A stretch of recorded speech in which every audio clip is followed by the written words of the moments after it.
Specialist हैं, synthetic scientist लोग होते हैं इसमें, उसकी बड़ी वैल्यू है। इन्होंने 2018 में रिकमेंड किया कि जो शुगर वैल्यूज़ हैं, HbA1c हैं, ये नई रिकमेंडेशन दी। वो क्या है वो मैं बाद में बताता हूँ, पहले मैं आपको बताऊँ कि हिस्ट्री क्या है। ये नेशनल डायबिटिक ड्रग ग्रुप था 1979 में अमेरिका में, उसने ये रिकमेंडेशन दी थी कि 200 मिलीग्राम से अगर नीचे शुगर है आपकी तो आप डायबिटीज़ नहीं है, आप शुगर के मरीज़ नहीं हैं। ये जो बाकी अदारे हैं, अमेरिकन डायबिटिक एसोसिएशन और ये बहुत बाद में बने हैं, ये चलता रहा। उसके बाद 1997 में 92 के 3 में अमेरिकन डायबिटिक एसोसिएशन बनी। इन्होंने कहा कि नहीं, 126 से ऊपर जिसकी ब्लड शुगर होगी फास्टिंग, वो डायबिटीज़ डिक्लेयर होगा और दवाई लेनी पड़ेगी।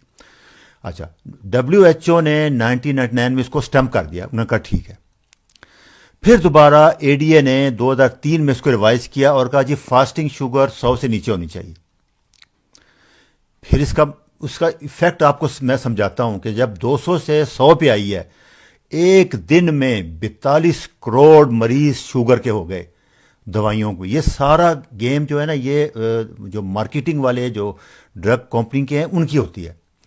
ये यूट्यूब पे हमारे पाकिस्तान के एक बहुत बड़े इंडस्ट्रिस्ट हैं, बाबर साहब, ये पैकेज इंडस्ट्री के मालिक हैं। इन्हों का इंटरव्यू यूट्यूब पे मौजूद है, इनकी भांजी ने किया है, जुगनू मोहसन ने।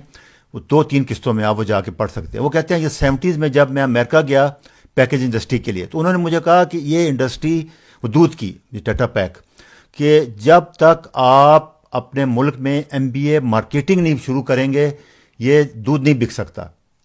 वो कहते हैं फिर मैंने लम्प्स बनाए आके, लम्प्स यूनिवर्सिटी, आप अंदाज़ा करें उनका काम क्या है कि मिट्टी को सोना बना के बेच देना। एक रात में वो रिकमेंड करते हैं, आप लेवल नीचे लेके आते हैं, करोड़ों मरीज मिल जाते हैं, करोड़ों मरीजों की गोलियां आपकी बिकना शुरू हो जाती हैं।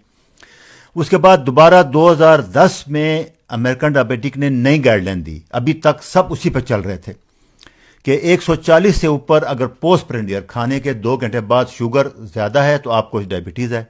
फास्टिंग 100 से नीचे होनी चाहिए और HbA1c 5.6 से 6.4 तक हो, इससे ऊपर होगी 6.5 तो आपको डायबिटीज है।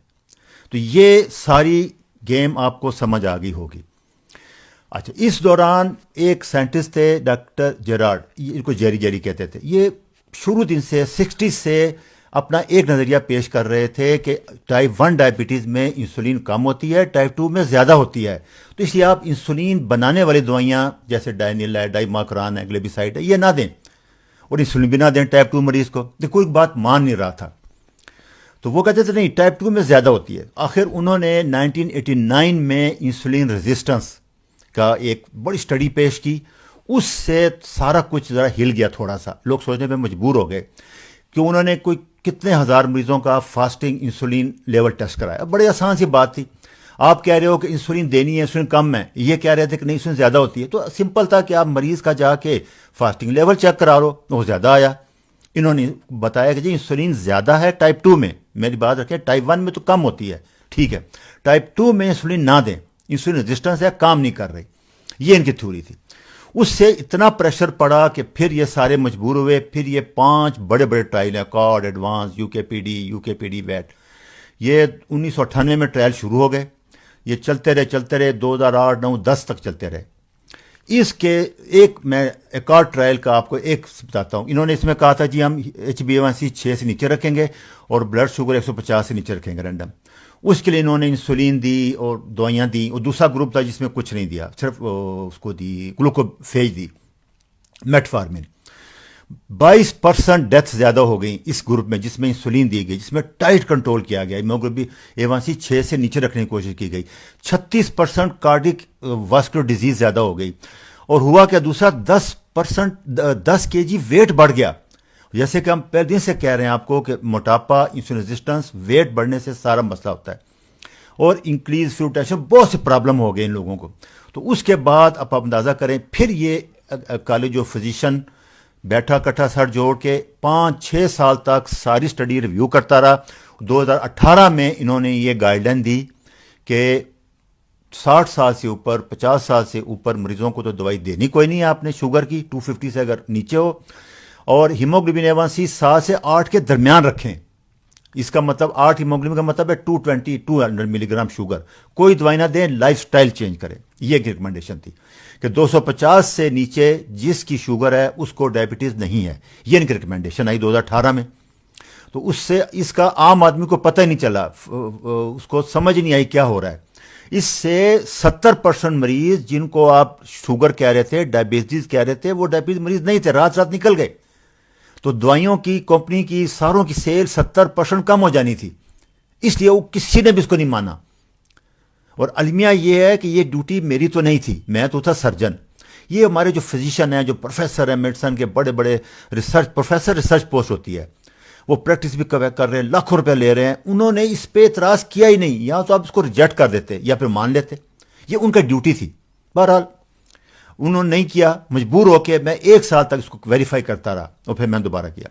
अच्छा, दूसरा होता यह था कि जब इस मरीज में आप सल्फोनाइलूरिया ड्रग जैसे डायनिलैडम, जो इंसुलिन बढ़ाती है, वो जब देते थे 40% लोगों को कार्डियक वास्कुलर प्रॉब्लम होते थे, स्टंट डालने पड़ते थे, ब्लॉक हो जाते थे, ब्लड प्रेशर बढ़ जाता था। और अगर इंसुलिन दे रहे हैं टाइप 2 को तो उसका भी यही इफेक्ट आते थे। तो कॉम्प्लिकेशन रेट बहुत ज़्यादा आ रही थी। उसके मुकाबले में मेटफॉर्मिन सेफ ड्रग डिक्लेयर होगी इसी स्टडीज़ में। तो होता क्या था, जब आप किसी टाइप 2 के मरीज को थोड़ा बहुत उसका पेंक्रियाज 80-70% तो पहले डैमेज हो जाता है, और उसके बाद जब आप उसको दवाई देंगे जो इंसुलिन ज़्यादा बढ़ाए या इंसुलिन देंगे तो वो भी डैमेज हो जाता है। तो 5-6 साल के बाद टाइप 2 टाइप 1 में कन्वर्ट हो जाता है। उससे फिर उसको इंसुलिन मस्त देनी पड़ती है, कोई और चॉइस नहीं रहता।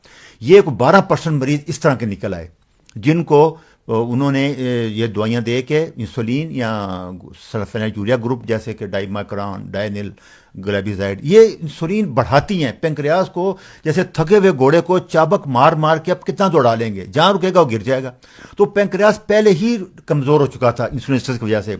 उसको आपने दवाइयाँ दी, इंसुलिन ज़्यादा बनाए, 2, 4, 5, 6, 7 साल बाद वो फेल हो जाता था, फिर आपको इंसुलिन देनी पड़ती थी। तो इस तरह टाइप 2 टाइप 1 में कन्वर्ट होते थे 18 से 20% मरीज 7-10 साल बाद। अच्छा, इसी दौरान आप देखिए कार्डियक क्वेश्चन वाले पीछे कहाँ रहते, उन्होंने भी ब्लड प्रेशर को रिवाइज कर दिया। 97 से पहले 160-100 के ऊपर दवाई कोई नहीं देते थे। वो कहते थे कि लाइफ स्टाइल चेंज करो, जैसे हम कहते हैं कीटो डाइट है, एक्सरसाइज है, फास्टिंग है। 1997 के बाद उन्होंने 140-90 कर दिया। उसके बाद 2003 में, 2013 में, कि 14 में, कि 15 में उन्होंने 120-80 कर दिया, और अभी वो 115-75 करने का सोच रहे हैं 2020 के बाद।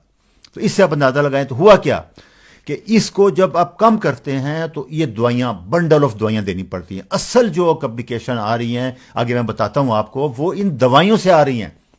ब्लड प्रेशर 150, 160-100 है, कुछ नहीं होगा लाइफ स्टाइल अगर चेंज कर लें आप। अगर शुगर 200-250 तक वो कह रहे हैं अगर है तो कुछ नहीं होगा। आप इंसुलिन दे रहे हैं, जो दवाइयां दे रहे हैं वो टॉक्सिक हैं, वो डैमेज कर रही हैं, वो अंधापन काज कर रही हैं, कार्डियक वास्कुलर डिजीज कर रही हैं, गुर्दे फेल कर रही हैं। ये अब स्टडी देखें, आप ये देखें कि 94-97 तक बिल्कुल इतना नहीं बढ़, उसके बाद एकदम आप देखें ये शुगर के मरीज, नुकसान, कॉम्प्लिकेशन, दिल की बीमारी कैसे ऊपर गई हैं।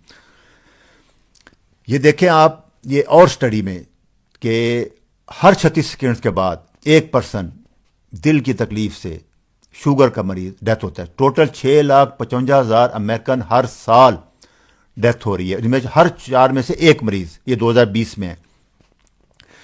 सबसे top killer ischaemic heart disease है, दिल की तकलीफ है अमेरिका में। सेकंड नंबर पे कैंसर है। ये सब बेताशा रिजल्ट है। इसमें देखें आप कि 97 तक, उसके बाद आप देखिए जो ही इन्होंने दवाइयां ज्यादा शुरू की, 200 से 100 पे लेके आए, सब देखें आप ग्राफ कि कितना ऊपर जा रहा है। ये सारी स्टडीज उसके बाद की, ये इसने 100 साल की स्टडी की कि ओबेसिटी, मोटापा। आप देखें 1980 में 13% थे, 60 में 13 थे, उतना फर्क नहीं पड़ा। 88 में 23 हो गए, 99 में आप देखें 30 कितना डबल, 39% हो गया अभी। उसके बाद ये देखें, ये अंधापन है। 100 साल पहले 1000 में 1 बंदा होता था, अभी हर 3 में 1 बंदा आंखों का मरीज है, अंधापन आ रहा है। इससे आप हिसाब लगाए, उसकी वजह क्या है? सब यही। ये दूसरी स्टडी देखें, हार्ट डिजीज, आप इसमें देखें, उसके बाद फौरन ऊपर गए हैं। ये क्या है? ये भी हर तीसरा मरीज दिल का मरीज है अमेरिका में। कैंसर डेथ, हर तीसरा मरीज कैंसर का मरीज है। 1900 میں دیکھیں اور 2010 میں دیکھیں. اس کی وجہ کیا ہے؟ اس میں دیکھیں آپ، موسٹ کامن کا دل کی، اس کے بعد کینسر ہے. اس کی وجہ ساروں نے مل کے ڈیسائیڈ کی ہے کہ یہ امریکن سٹینڈرڈ ڈائٹ ہے. وہ کیا ہے؟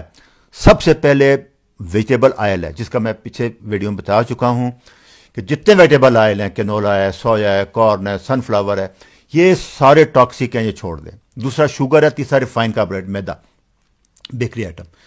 تین مل کے ان ساری بیماریوں کا جتنی آپ نے دیکھی ہے اس کی وجہ ہے.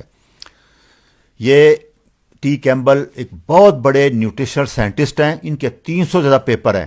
یہ بل کلنٹن کی جو 5 سرجریوں کے بعد علاج انہوں نے کیا تھا ڈائٹ سے. یہ کہتے ہیں کہ فوڈ کو میڈیسن بناؤ، ڈائٹ کو. اور یہی بات میں ایک سال سے کہہ رہا ہوں، keto diet, low carbohydrate, moderate protein, high fat diet. اچھا، ابھی میں آپ میں آخر میں بتاتا ہوں کہ میں اپنے لیے میں نے کیا ریکمینڈ کیا ہے اس 2000 نیو گائیڈ لائن سے. اس سے پہلے لوگ کہتے تھے کہ فاسٹنگ بلڈ شوگر سب سے اچھی ہے. نہیں، یہ سب سے گندا ٹیسٹ ہے شوگر ٹیسٹ کرنے کے لیے. کیوں؟ کہ ایک ڈان فینومینا ہے. قدرت کا نظام ایسے ہے کہ 5-6 بجے کارٹیسول ہارمون آپ نے اٹھنا ہوتا ہے، دن میں اٹھنا ہوتا ہے. نیچر کو پتہ ہے کہ آپ نے کہاں پہ جانا ہے، تو وہ لیور سے جو گلیکوجن سٹوریج ہمارا ہوتا ہے اس کو ریلیز کرتی ہے کارٹیسول ہارمون. وہ ریلیز ہوتا ہے 8 بجے تک. 20-25 ملی گرام شوگر بڑھ جاتی ہے. عام بندے میں تو وہ آئے گی، انسولین اس کو نیچے کر لے گی. لیکن جس میں انسولین ریزسٹنس ہے وہ 55% لوگ ہوتے ہیں جن میں فاسٹنگ شوگر لیول ہمیشہ 120, 30, 40 آئے گی. یہ صحیح نہیں ہے، کیونکہ ڈان فینوما تقریباً ہر بندے میں ہوتا ہے. جس کو انسولین سینسٹیو ہے اس کی انسولین نارمل ہو جائے گی، دوسرے کی نہیں ہوگی. اس لیے انہوں نے جو ریکمینڈ کیا ہے وہ ہے ایوریج بلڈ شوگر لیول. وہ کیا ہے؟ آپ صبح فاسٹنگ شوگر چیک کریں، اس کے بعد رات سونے سے پہلے چیک کریں. اس کو دونوں کو جمع کریں اور 2 پہ ڈیوائڈ کریں. جیسے اس میں مثال دیکھیں، 160 مارننگ میں آئی ہے، 170 سونے سے پہلے آئی ہے. 2 پہ ڈیوائڈ کریں 165. یہ 200 سے نیچے ہے، یہ نارمل ہے، کسی دوائی کی ضرورت نہیں ہے آپ کو. اس کو کہتے ہیں ایوریج. جو HbA1c ہے وہ بھی ایوریج بلڈ شوگر ہے 3 مہینے کی. ہماری ہیموگلوبین، جتنے کولیسٹرول ٹیسٹ ہیں، یہ سب ایوریج لیتے ہیں. 1000 مریضوں کو لیتے ہیں، اسٹڈی کرتے ہیں، ایوریج نکالتے ہیں. اس لیے یہ پہلے انسولین جو نارمل تھی وہ غلط تھی، ایوریج لینی چاہیے. اچھا، جو لوگ بہت زیادہ سینسٹیو ہیں وہ 3 ٹائم کر لیں، دوپہر کو بھی کر لیں. 3 کریں گے، 3 پہ ڈیوائڈ کر دیں، ایوریج نکل آئے گی. اگر یہ ایوریج جو امریکن کالج نے ریکمینڈ کی ہے وہ 250 ہے، وہ امریکن کے لیے ہے، کیونکہ ان کا ہم سے ہائٹ زیادہ ہے، ویٹ زیادہ ہے. اسٹینڈرڈ میں نے اپنے پاکستان کے لیے جو نارمل ویلیو رکھی ہے وہ رکھی ہے 200. اچھا، دوسرا بلڈ پریشر کا بھی یہی کریں آپ. سسٹالک اوپر والا، نیچے والا 150، نیچے والا 100. 250 سے نیچے کوئی دوائی کی ضرورت نہیں ہے. لائف سٹائل دیکھیں، میں آپ کو پھر سمجھا دوں. اس سے نیچے لائف سٹائل کرنا ہے، یہ نہیں کہ چھوڑ دینا ہے. نہیں، لائف سٹائل کیا ہے؟ کیٹو ڈائٹ، شوگر، آئل، یہ چیزیں چھوڑ دیں، فاسٹنگ کریں اور واک کریں. یہ 3 میں آپ کو بتا رہا ہوں. میں نے جیسے بتایا ہے کہ 250 ہم نہیں کرتے، ہم 200 کرتے ہیں. اس کے بعد اس میں کیٹو ڈائٹ کریں گے، فاسٹنگ کریں گے اور ایکسرسائز کریں گے. یہ میرا لیکچر 5 ہے، 8 ہے، 11 ہے، 16 ہے، 22 ہے. یہ آپ دیکھیں، بار بار اس میں کیٹو ڈائٹ مل جائے گی آپ کو، فاسٹنگ کے طریقے مل جائیں گے، ہر چیز مل جائے گی. اس کو بار بار ریویو کریں. میں بھی انشاءاللہ، یہ مجھے اس سلسلے کی بہت مشکل ویڈیو تھی. ابھی یہ ساری ایوریج کو میں اس سے چھوٹی ویڈیو بنا کے آپ کو کلیئر کرتا رہوں گا. دوسرا، انہوں نے جو اس میں ریکمینڈ کیا تھا کہ ہر مریض کو علیحدہ دیکھیں. کسی مریض کو دل کی تکلیف ہے، کسی کو الزائمر ہے، کسی کا ویٹ زیادہ ہے. اس کو ایک ہی نسخہ سب پہ اپلائی نہیں ہوتا. کسی مریض کا ہاضمہ بہت اچھا ہے، آپ لیں گے وہ سارا ابزارو کر لے گا. جیسے میں نے پچھلی ویڈیو میں 17 ویڈیو میں آپ کو بتایا تھا کہ ہر بندے کا ڈائٹ ابزارو، مطلب میرا شوگر کا ابزارو کرنے کا ریشو اور ہے، پالک کا اور ہے، سبزی کا اور ہے، انڈے کا اور. اس لیے